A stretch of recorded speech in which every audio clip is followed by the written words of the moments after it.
One Way Out. Comics Plus, what is going on? Aka-san, how you guys doing? We're going to watch the top 10 anticipated TV shows of 2023. My Watch Mojo. Let's go. How much do you know about your security detail? What do you mean, how much do I know about him? Welcome to Watch Mojo, and today we're counting down our picks for the top 10 anticipated TV shows of 2023. Okay. You're not gonna scare us. Scared him? For this list, we're looking at noteworthy television shows, whether new or returning, that we're most excited to watch into. And actually, that brings up one quick thing here, because I posted this on YouTube earlier today, and we'll talk about it really quickly, is that somebody actually brought up on Twitter, somebody got mad. They're like, I'm unsubscribing. And I'm like, why would you unsubscribe for me posting somebody else's opinion?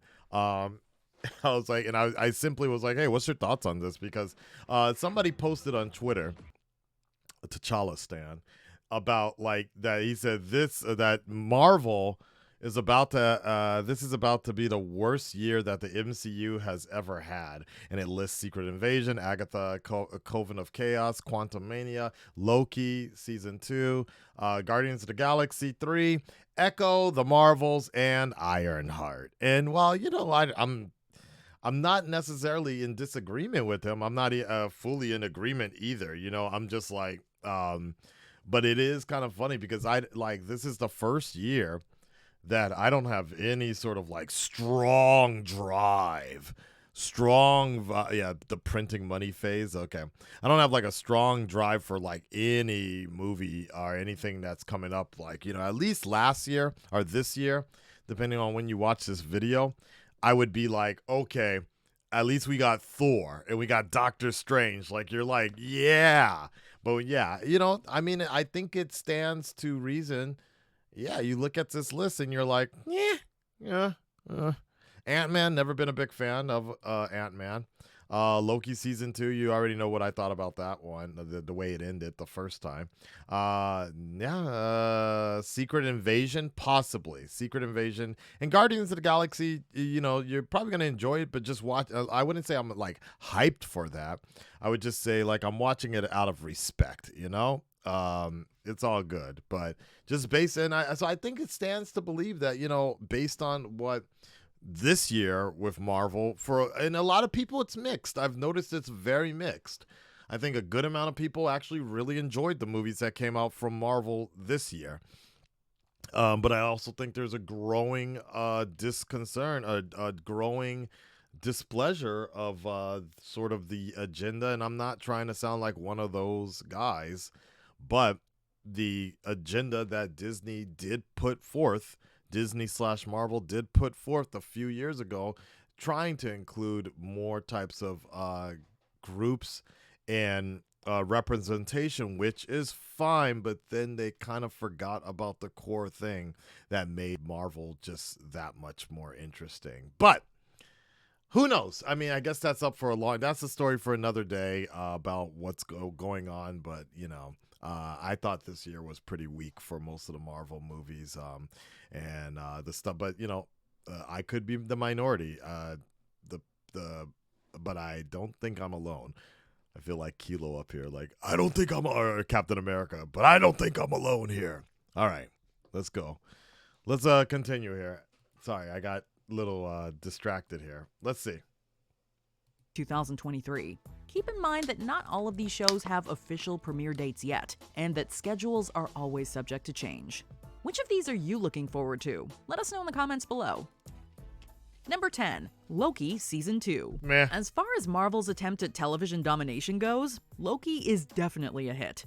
Okay. It helps that he's one of the franchise's most popular characters.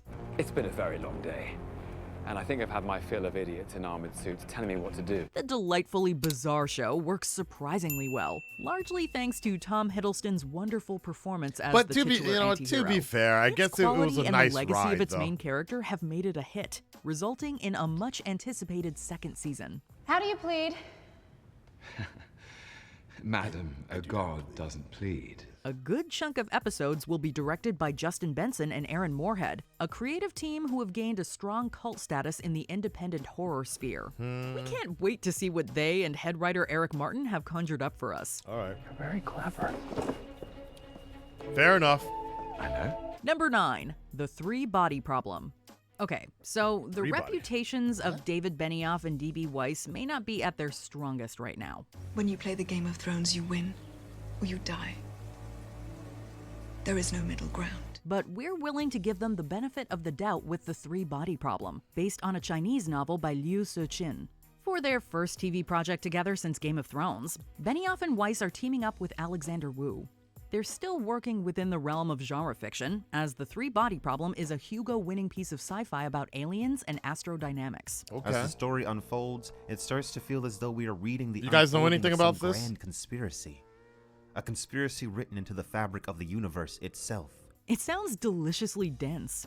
Various Game of Thrones alumni are joining, including John Bradley, Okay. Liam Cunningham, and Jonathan Pryce. Okay. It'll be great seeing everyone again. A true leader avails himself of the I swear, when I saw this dude in the latest season of The Crown playing Prince Philip, I was just like, yo, you get this high sparrow ass out of here, dude, man. Like, yeah.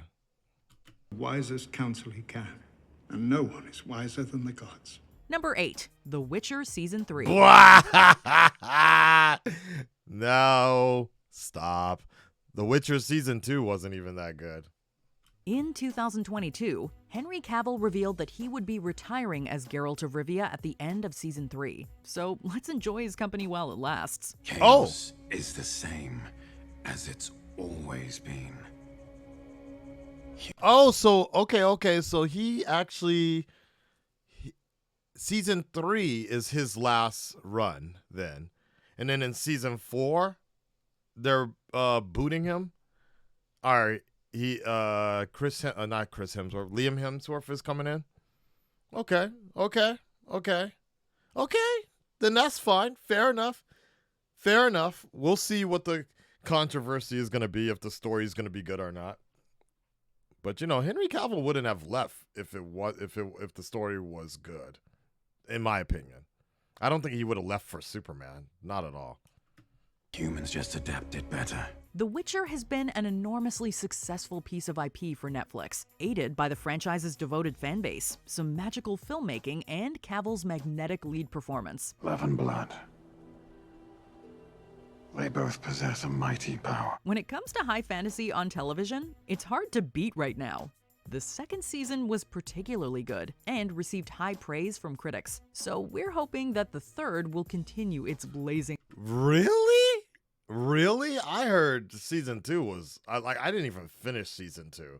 I was like 2 episodes out. I enjoyed it, but I heard for most people it was pretty slow and wasn't really reactionable either. That's one of the reasons I didn't do the reactions. But I enjoyed most of it, but I felt like a lot of times it didn't really go anywhere.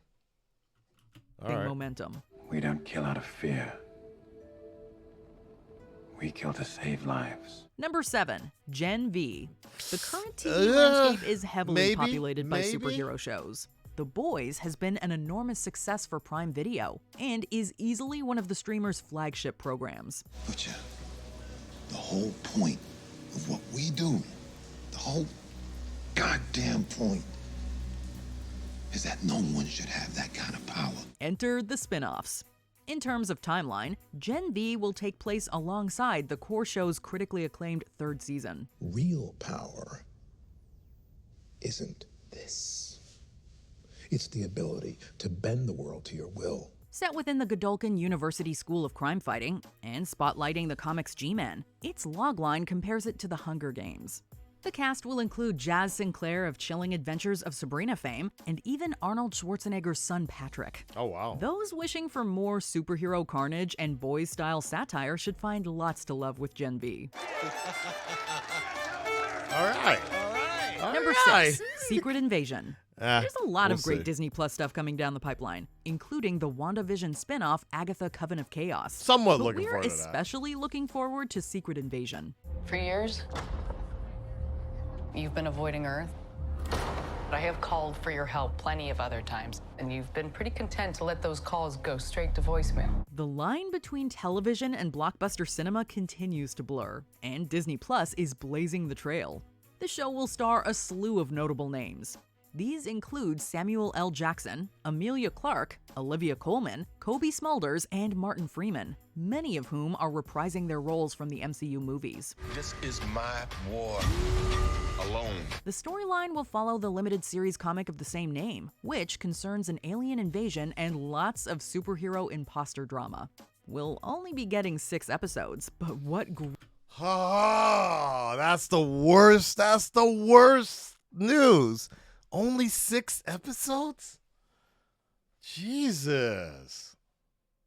I'm intrigued though. I am intrigued. If they can pull this off with 6 episodes, I will be very impressed.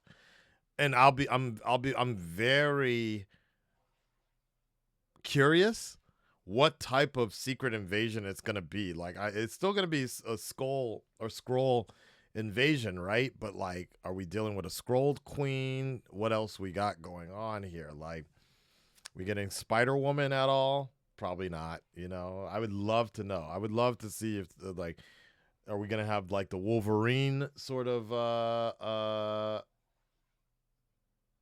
clause in there? You know, don't just take the name and not really have that same impact. But we'll see. We'll see.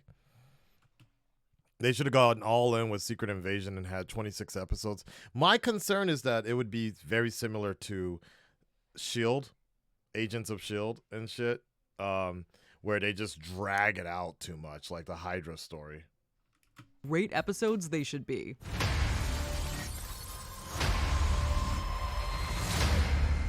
Exactly, Jay. Number 5, X-Men 97. Hey! This show looks to combine the two really hot topics of superheroes and nostalgia.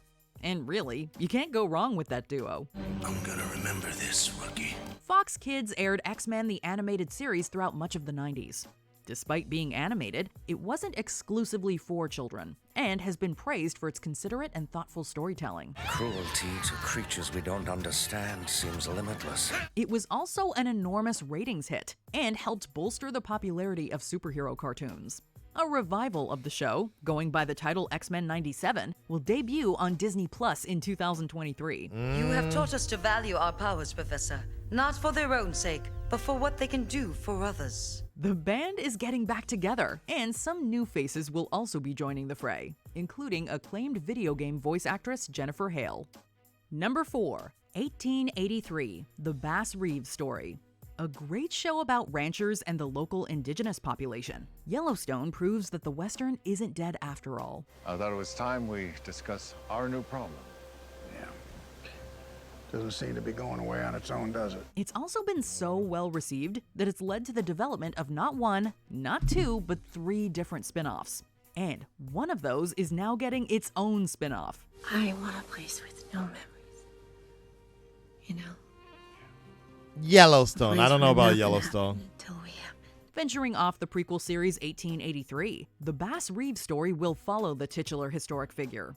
A former slave who became a deputy U.S. Marshal, Reeves arrested Is it really thousands of that good? criminals Really? and may Okay. have inspired the character of the Lone Ranger. Okay, if you say it's unclear good, how I this might real hit it figure up. will tie into a fictional saga, but we do know that he's being played by David Oyelowo of Selma fame. Those that have gone before us say, no more. No more. No more. Number 3, Avatar: The Last Airbender. Hey. Few animated shows have reached the acclaim of Avatar: The Last Airbender. Life happens wherever you are, whether you make it or not. Airing for 3 beloved seasons between 2005 and 2008, Avatar raked in the awards, notably earning an Emmy and Peabody.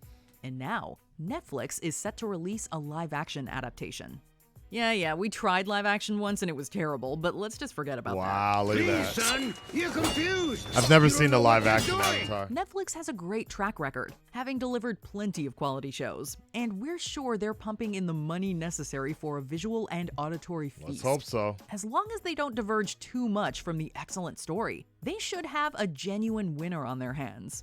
Filming wrapped in June 2022, so it's only a matter of time now. Sometimes life is like this dark tunnel. You can't always see the light at the end of the tunnel. What's up, Clover? But if you just keep moving,